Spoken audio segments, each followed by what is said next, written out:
ರಾಜ್ಯದ ಜನತೆಗೆ ಕೆಎಂಎಫ್ ಮತ್ತೊಮ್ಮೆ ಜೇಬು ಸುಡುವಂತೆ ಮಾಡಿದೆ. ಪ್ರತಿ ಲೀಟರ್ ತುಪ್ಪದ ಬೆಲೆಯನ್ನು 90 ರೂಪಾಯಿಗಳಿಗೆ ಏರಿಕೆ ಮಾಡುವ ಮೂಲಕ ಜನತೆಗೆ ಶಾಕ್ ನೀಡಿದೆ. ಕೆಲವೇ ದಿನಗಳ ಹಿಂದೆಯಷ್ಟೇ ಜಿಎಸ್ಟಿ ದರ ಇಳಿಕೆ ಬಳಿಕ ನಂದಿನಿ ತುಪ್ಪ ಪ್ರತಿ ಲೀಟರ್ಗೆ 40 ರೂಪಾಯಿ ಇಳಿಕೆ ಕಂಡಿತ್ತು. ಆದರೆ ತುಪ್ಪಕ್ಕೆ ಬೇಡಿಕೆ ಹೆಚ್ಚಾಗಿರುವ ಹಿನ್ನೆಲೆಯಲ್ಲಿ ಕೆಎಂಎಫ್ ರಾಜ್ಯದ ಜನತೆಗೆ ಈ ಶಾಕ್ ನೀಡಿದೆ.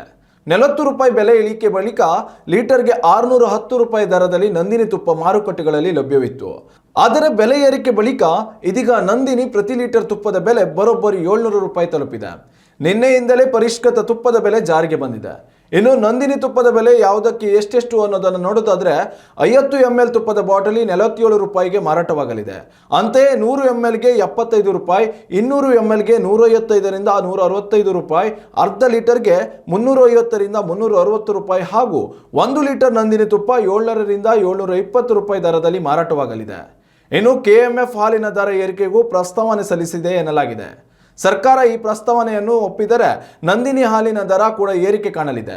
ಜಾಗತಿಕ ಮಾರುಕಟ್ಟೆಗಳಲ್ಲಿ ದರ ಏರಿಕೆಯಿಂದಾಗಿ ನಮ್ಮ ಉತ್ಪನ್ನಗಳ ಬೆಲೆ ಏರಿಕೆ ಮಾಡುತ್ತಿದ್ದೇವೆ ಎಂದು ಕೆಎಂಎಫ್ ಹೇಳಿದೆ. ಅದೇನೇ ಇರಲಿ, ನಂದಿನಿ ದುಬಾರಿ ಆಗುತ್ತಿದ್ದು ಜನಸಾಮಾನ್ಯರ ಜೇಬು ಸುಡುತ್ತಿದೆ.